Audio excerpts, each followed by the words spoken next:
our music, so be sure to keep this open so you can follow along.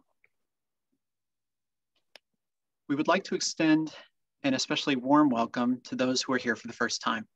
We're so glad you're here. Our greeter is dropping our connection cards in the chat box if you would like to complete that and connect to our community. This caring, supportive community has a pastoral care committee who works closely with our minister to provide support, care, and a listening ear. Please fill out the pastoral care card being dropped in the chat box if you would like the care team and/or Reverend Laura to reach out to you. There is also a link on our website. Our online services are intergenerational, and we have a religious exploration program whose director, Rebecca Britt, is happy to hear from you. Her email is in the chat box now. There's a lot happening here at SVU US, and the Happenings Weekly newsletter is a concise, up-to-the-minute way to stay connected. Lori Quigley's email is now in the chat box if you'd like to reach out to her to receive the happenings. We are also active on Facebook and have an event calendar on our website. I'd like to share some announcements. Sunday, May 16th at 12:30 is our annual meeting. We will be voting to elect new members of the board of directors and our standing committees, as well as the proposed budget for the upcoming year. All are welcome to attend, and current members are entitled to vote. Same Zoom room as this one. Mark your calendars for Sunday, June 20th. We will be having outdoor in-person worship at the South Valley Sanctuary in our back area. Join us for a short blessing and musical service, followed by social time, celebrating the goodness of being back together in one space. Masks and distancing guidelines will be in place, and we will have plenty of shade and cold drinks on hand to keep you comfortable. You'll need to bring lean. Not sure what that means. Lastly, our building caretaker, James Carlson, has been a beloved member of our staff team at SVU US for many years, and this year he celebrates 20 years of service. We will be honoring James with a plaque and thank you gift for this spring, and if you'd like to come contribute, there is a giving envelope on our Breeze account for this. Just click on the link during the offertory and you'll see the option to add a gift to this fund as you wish, alongside the regular Sunday offering for our shared plate. We will now take a moment to share the warmth of community. We will say hello to one another and then say our chalice lighting words together. They will be in the chat box. If you have a candle or chalice, please light it as we say these words in a moment. So please, first unmute yourselves and greet one another verbally and/or in the chat box. Hello, everybody. Hello, everybody. Good morning. Mother's Day. Hi, everybody. Happy Mother's Day. Happy Mother's Day. Hey. Happy Mother's Day. Nice to see you all. Hi, Lucy. Hi, I'm on the phone. Hey, Berta, we forgot to play your wife's prelude. Would you like to go back and play the prelude? All right, we'll do that now.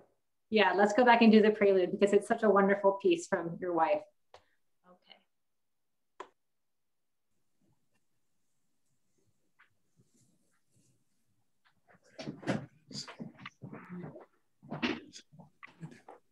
Oh, yeah.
Thank you, Shani, for the beautiful music, and thank you for remembering Reverend Mark.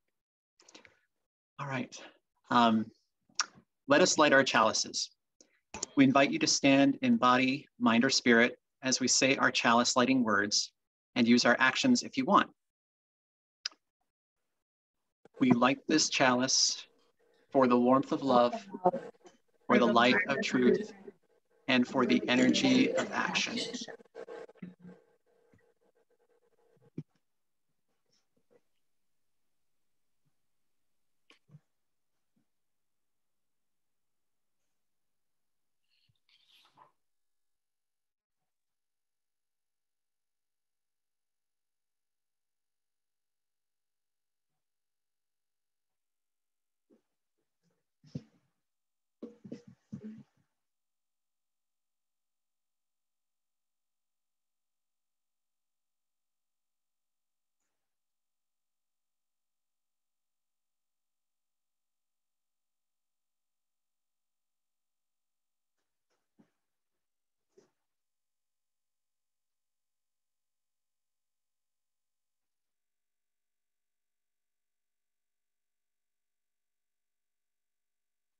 That's a beautiful chalice. Good morning. I'm Elena Hendricks, and I am a member of the Board of Trustees here at South Valley Unitarian Universalist Society. My pronouns are she and hers. Come, come, whoever you are welcome here. No matter your age, your size, the color of your eyes, your hair, your skin, you are welcome here. No matter your gender, whom you love, how you speak, or whatever your abilities, you are welcome here. You are welcome here, whether you come with laughter in your heart or tears in your eyes, you are welcome here. No matter what you have experienced in the past, no matter what awaits you in the future, you are welcome here. Whether you believe in God all of the time, or some of the time, or none of the time, you are welcome here. This is a community of open minds, loving hearts, and willing hands. You are welcome here at South Valley Unitarian Universalist Society. Good morning. I am the Reverend Laura Young, and my pronouns are she and her.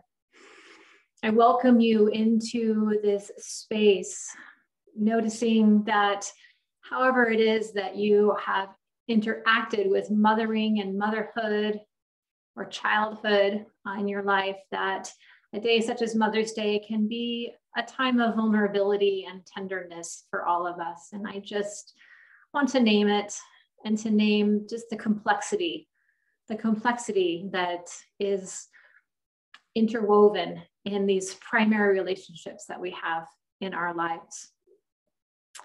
We have prepared a very special call to worship this morning.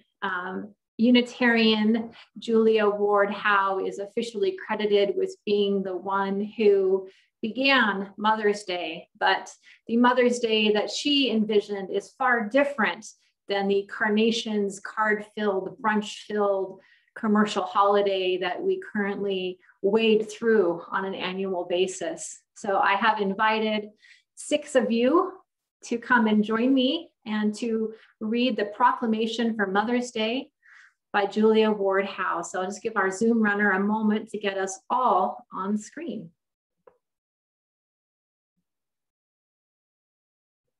Here we go. And I invite all of my readers to unmute themselves.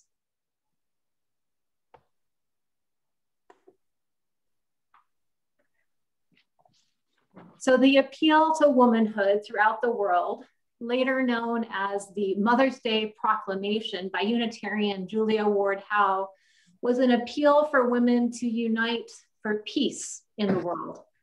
It was written in 1870, and her appeal to womanhood was a pacifist reaction to the carnage of the American Civil War and the Franco-Prussian War.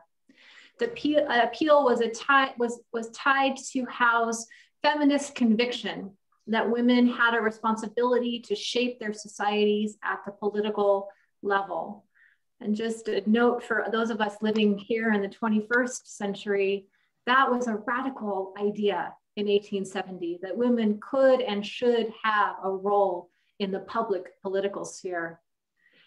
May I also just add that she was clearly a badass, even though she would not have known that term back then, either part of that phrase. And I was thrilled to be able to visit her gravesite the afternoon after I saw the Ministerial Fellowship Committee in Boston in March of 2017. And so that was one of the slides you saw in the gathering slides this morning. So without further ado, I'll invite Anne to begin us in this reading. In 1872, Howe asked for the celebration of a Mother's Day for Peace on the 2nd of June every year, but she was unsuccessful. 36 years later, Anna Jarvis, daughter of Anne Reeves Jarvis, who herself had been a co-conspirator and activist alongside Julia Ward Howe, established Mother's Day as an official holiday in the United States. While her intent was different from Julia Ward Howe's, her advocacy was inspired by these earlier efforts. Anna Jarvis wanted to set aside a day to honor all mothers because she believed a mother is the person who's done more for you than anyone in the world. Although Jarvis was successful in founding Mother's Day, she became resentful of the commercialization of the holiday. By the early 1920s, Hallmark cards and other companies had started selling Mother's Day cards. Jarvis believed that the companies had misinterpreted and exploited the idea of Mother's Day, and that the emphasis of the holiday was on sentiment, not profit. As a result, she organized boycotts of Mother's Day and threatened to issue lawsuits against the companies involved. Jarvis argued that the people should appreciate and honor their mothers through handwritten letters expressing their love and gratitude instead of buying gifts and pre-made cards. Jarvis protested at a candy makers convention in Philadelphia in 1923 and at a meeting of the American War Mothers in 1925. By this time, carnations had become associated with Mother's Day, and the selling of carnations by the American War Mothers to raise money angered Jarvis, who was arrested for disturbing the peace. Internationally, there were immediate concerns surrounding the exclusive association of Mother's Day with a biological definition of motherhood. Constance Adelaide Smith instead advocated for Mothering Sunday as an equivalent celebration. Let us now listen to the words of Julia Ward Howe from 1870. May mothering in all its forms be a thread that weaves through your heart as you gather nearer to reflect and receive this call to action. Arise, all women who have hearts, whether your baptism be that of water or of tears. Say firmly, we will not have great questions decided by irrelevant agencies. Our husbands shall not come to us reeking with carnage for caresses and applause. Our sons shall not be taken from us to unlearn all that we have been able to teach them of charity, mercy, and patience.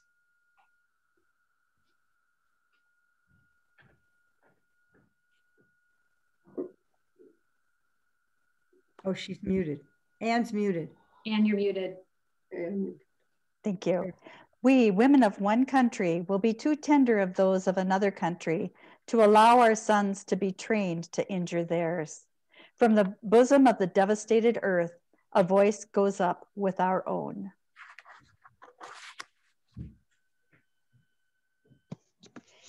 It says, disarm, disarm. The sword of murder is not the balance of justice.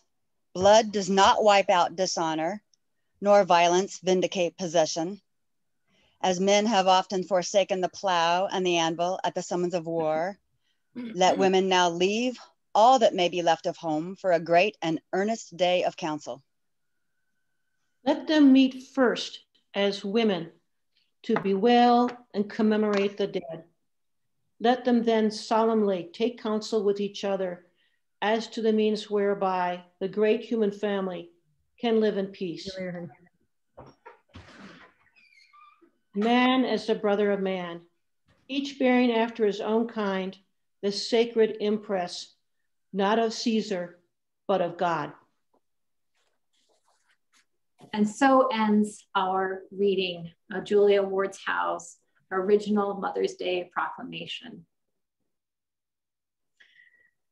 Thank you to all of my readers. That was a powerful rendition of that. And it brings chills to my skin and love to my heart to have shared that with all of you. Let us now sing together. Our gathering hymn this month is For All That Is Our Life. I'll be sharing my screen in a moment with you. And this version was made available to us through the Unitarian Universalist Association. The lyrics will be on the screen, and it was performed by Chelsea Sardoni.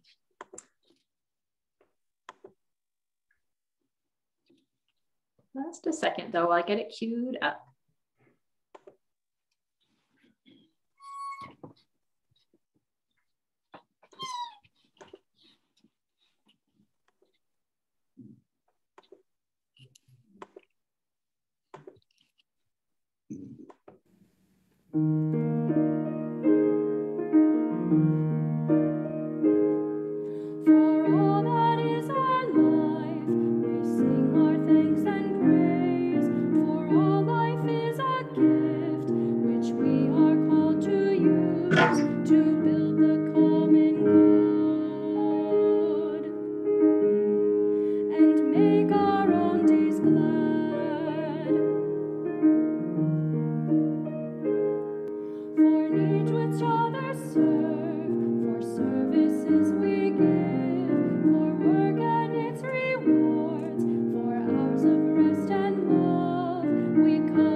Good morning, everyone. My name is Grace Burns. My pronouns are she, her, and today I'm going to read a story called Here We Are.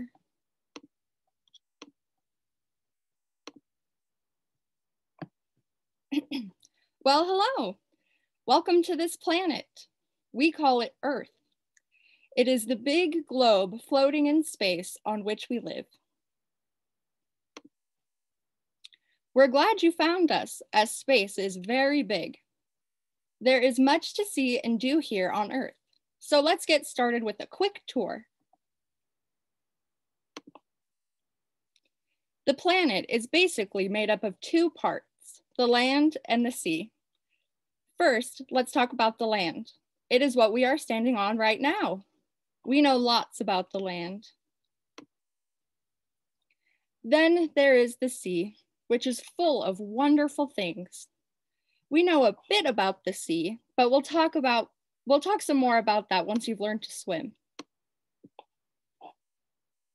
There's also the sky, though that can get pretty complicated.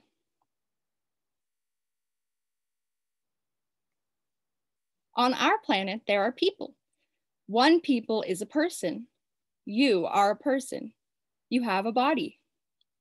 Look after it, as most bits don't grow back. The most important things for people to remember are to eat, drink, and stay warm. People People come in many shapes, sizes, and colors. We may all look different, act different, and sound different, but don't be fooled, we are all people. There are animals too. They come in even more shapes, sizes, and colors. They can't speak, though that's no reason not to be nice to them. You may not be able to speak yet either, even though your head is filled with questions. Be patient, you'll learn how to use words soon enough.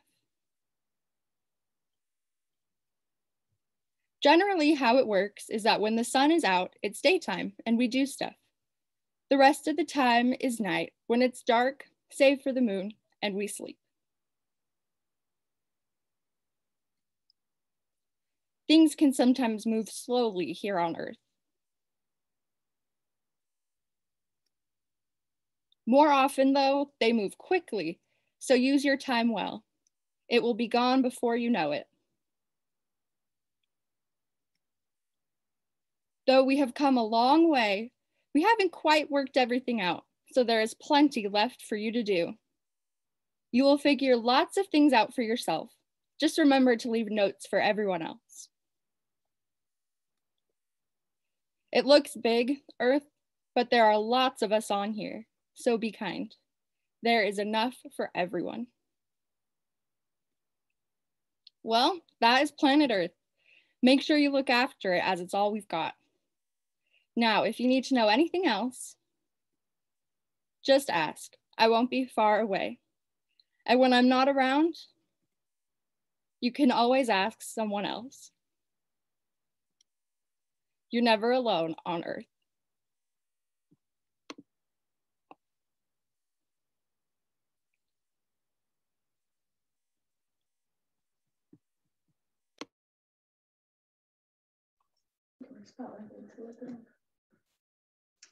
Thank you, Grace.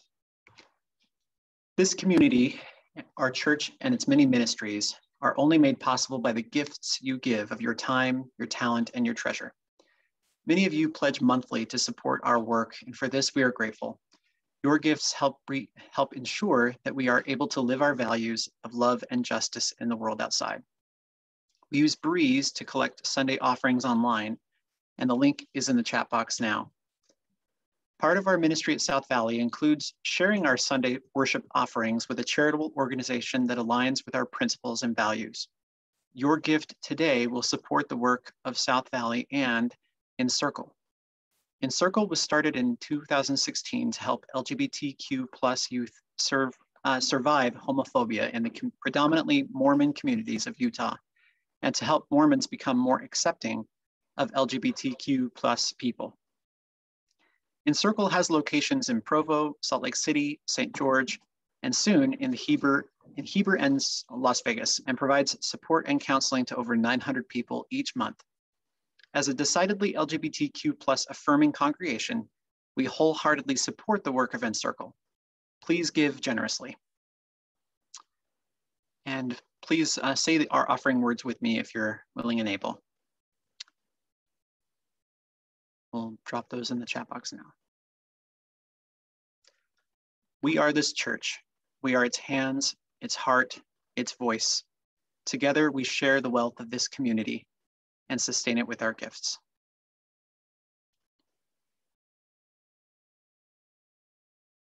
We'll now listen to our offertory song, also played by Shawnee.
For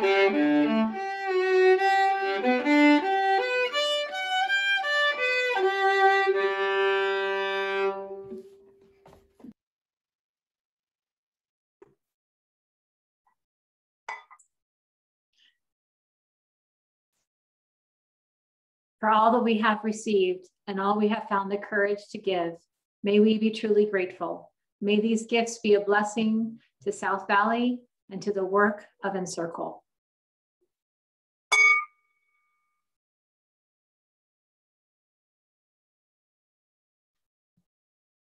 I invite us now to settle into a time of naming joys and sorrows that have entered into our life or that are resting upon our hearts this morning.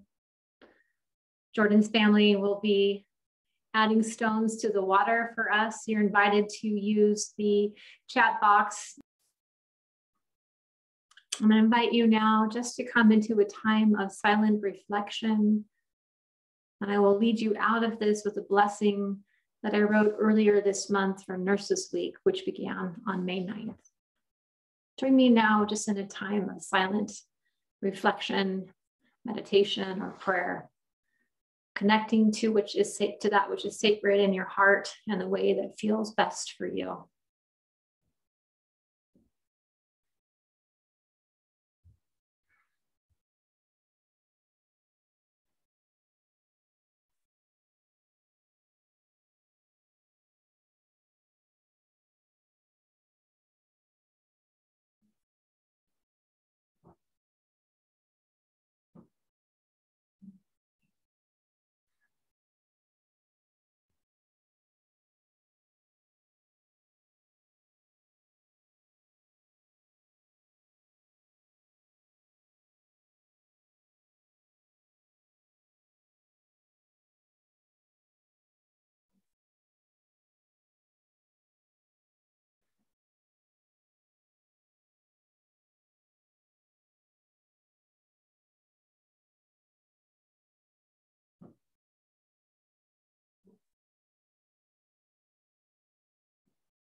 Remaining in that still, quiet space.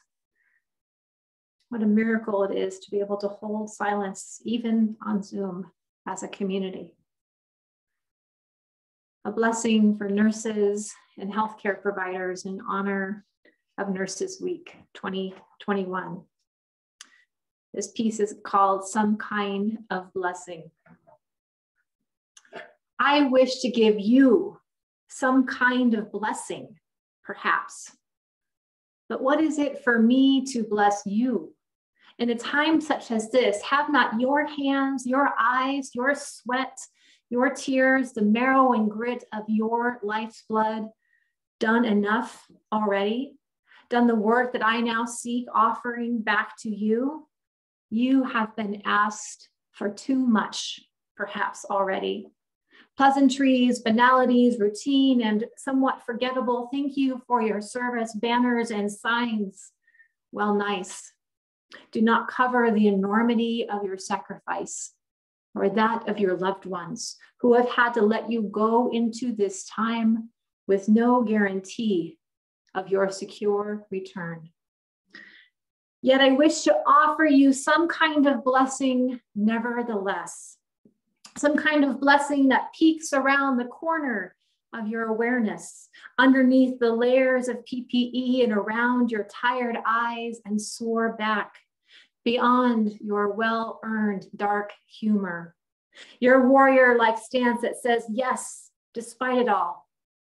A blessing that invites you on your own terms and in your own way into the still, quiet, sacred space of your ever tender heart, your most sacred soul self, a blessing that reminds you of this: you are alive.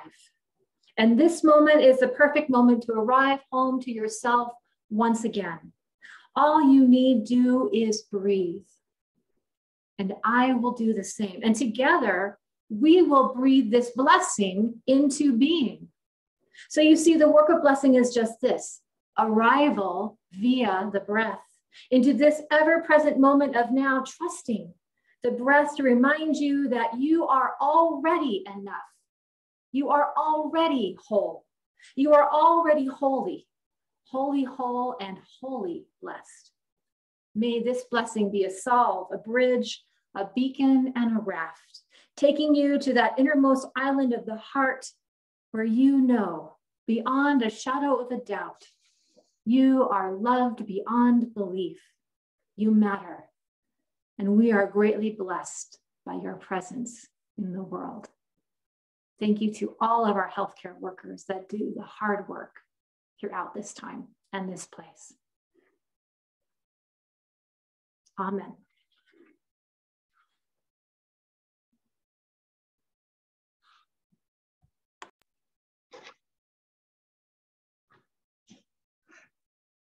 Today, I'd like to share a reading with permission from a dear friend and queer Mormon theologian and philosopher, Blair Ostler. When I was pregnant, I was in considerable pain. Pregnancy was dangerous, complicated, and agonizing. My body did not function the way that most women's bodies functioned. Despite my best efforts, my body faltered during pregnancy. I medicated my non-binary intersex body to fit a binary system. One surgery led to another. I vomited uncontrollably. I couldn't eat. I pushed my body to its limits, even until I eventually collapsed from exhaustion. I lie in bed with my arms wrapped around my belly in an attempt to hold my unborn daughter. I was so frail that the light from my bedroom window hurt my throbbing body. I wanted to crawl into a dark hole and wait out the remainder of pregnancy in peace. Under the covers of my bed, I told myself a story I told myself many times before. Heavenly Father is a single father because his wife died after childbirth. Heavenly Mother couldn't be everything the cosmos wanted her to be.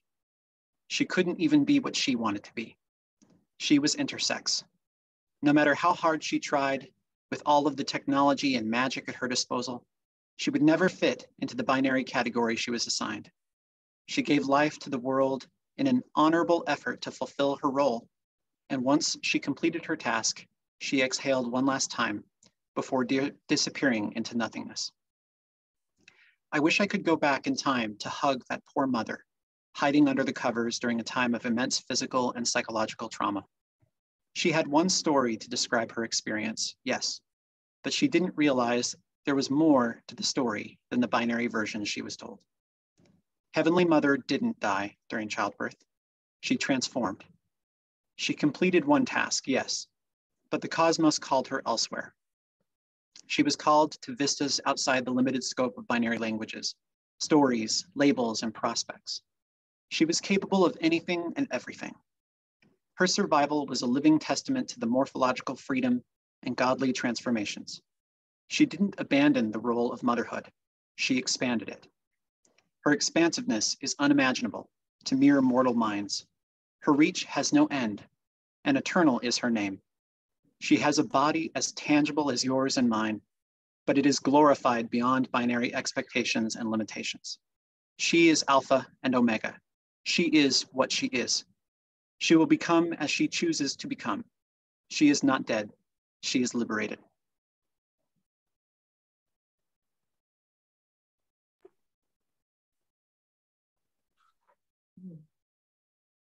Thank you, Jordan, for naming all that is transforming and transformed perpetually in this world.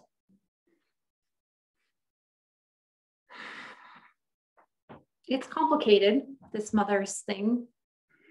And so I offer the following short story as just one aspect and one piece of a larger puzzle that we weave together collectively as we walk each other through this life.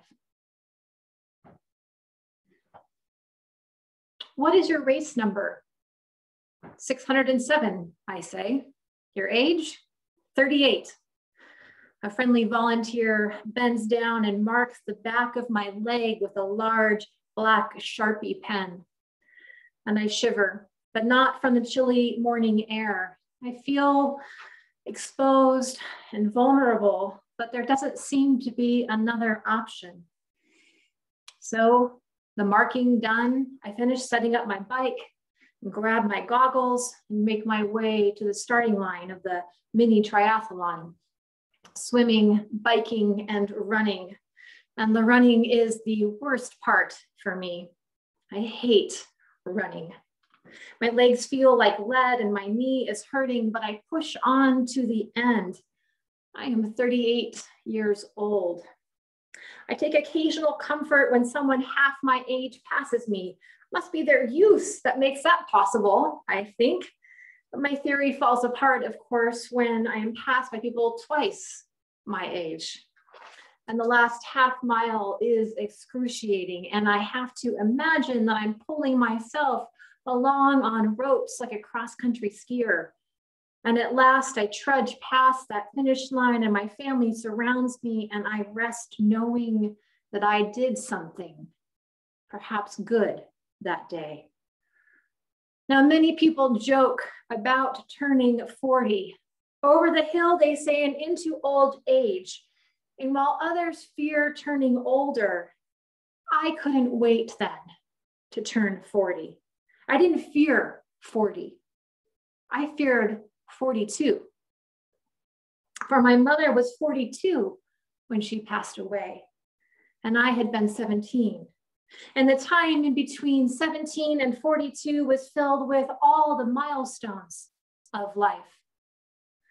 Graduations from high school and college, getting married, giving birth, answering the call to ministry, and each milestone marked by a bloom of fresh grief, welling up, spilling over, and breaking my heart open again and again, but also paradoxically making me feel lighter, more compassionate, more human.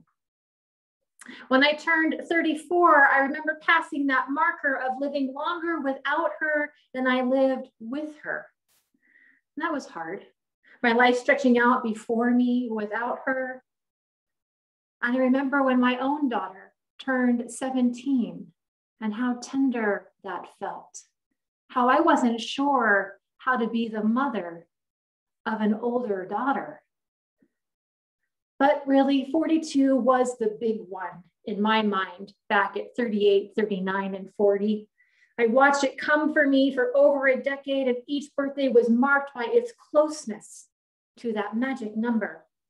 And not just with this irrational, you'll die too kind of dark fantasy.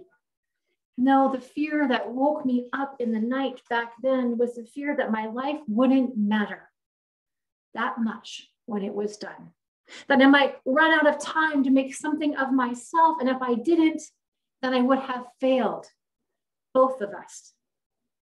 This is not one of those rational fears. It was dark. It is dark. It is messy, and it's ultimately pretty captivating. At 38, on the sprint triathlon, I was startlingly aware of how the story I had been spinning about my mother's life was really about my unwillingness to surrender to the mystery of my own life. And I began then on that morning in the years to come to practicing and committing again and again to surrendering to the mystery. Of course, I should have known than to ask better for that kind of lesson from the universe, because of course, just before that fated 42nd birthday, I faced the biggest shifts to date. Divorce, coming out as bisexual, completing my credentialing as a minister, and as a working single mother of 2 teenagers. Considering the great unknown of my new career woke me up anew after 42.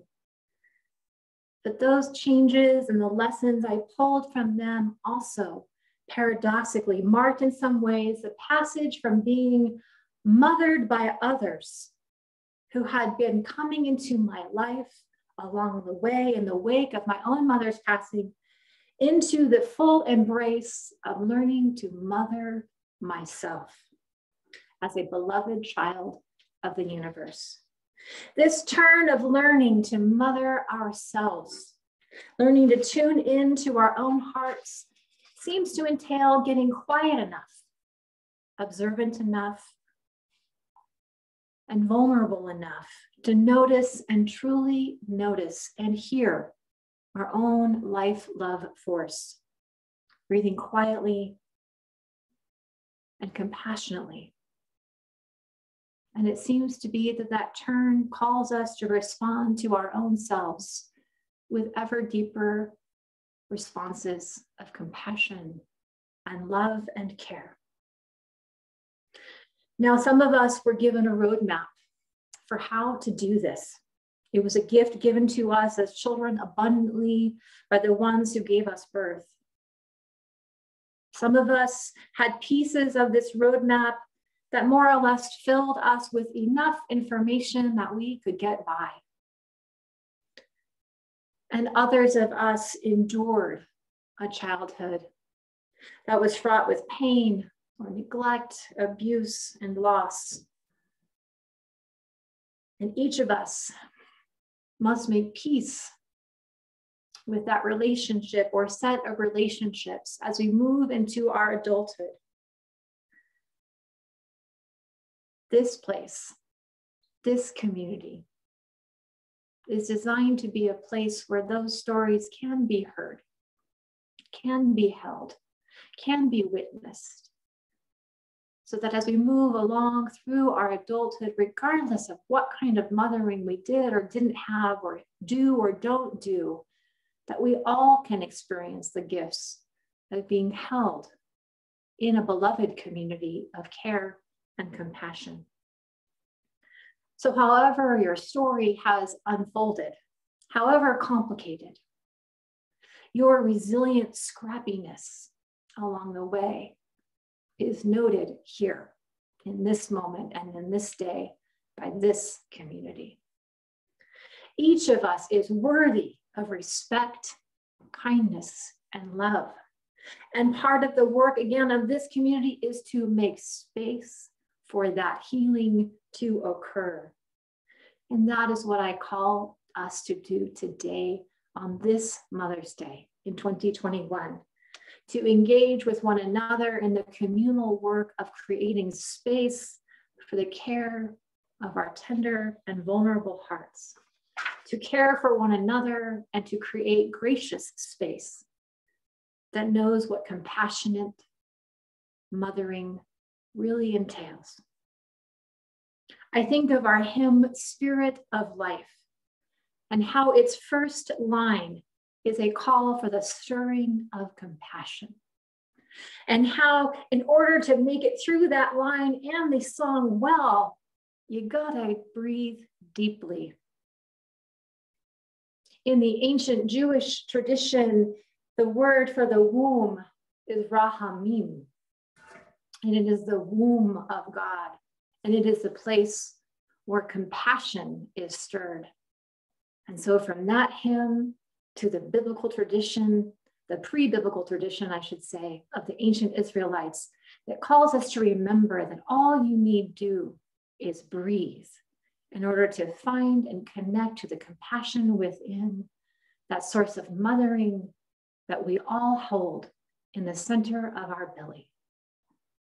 Breathe with me now for just a moment. Stir that compassion if you can, even if it's just a tiny awareness in the belly of your body. Doesn't matter if you have a womb by birth or not, or whether you ever gave birth or ever will. You all have that stirring of compassion in the belly of the body. Breathe in with me now and know that we are good enough, and that the work of today is just to be here with us.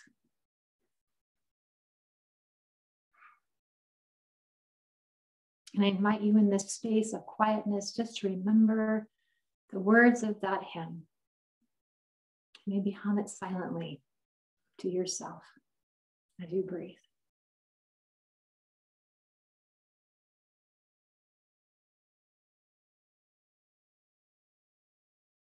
May it be so, and amen.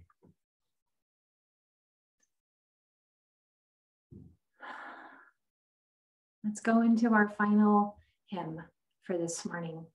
Our Zoom runner will share their screen.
Let us now extinguish our communal chalice. You are invited to unmute yourselves, stand, and say our chalice extinguishing words together. We put the words in the chat box if you'd like to follow along. We extinguish this chalice, but not the warmth of community, the light of truth, or the energy of action. We hold each other in our hearts until we meet again.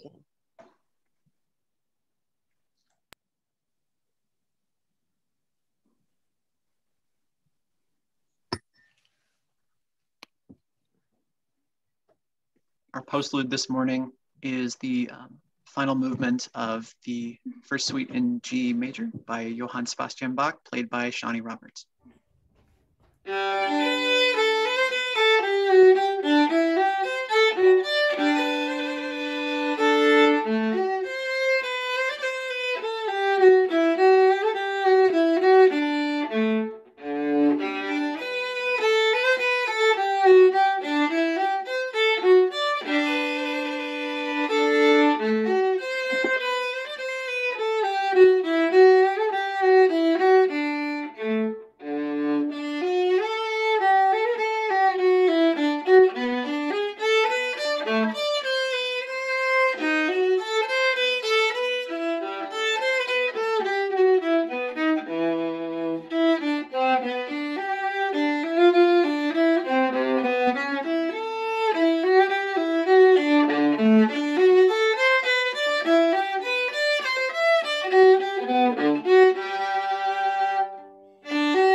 As we come to the time of closing our worship, I remind you that the work of this community is to care and to tend for one another, to go forth and be a blessing.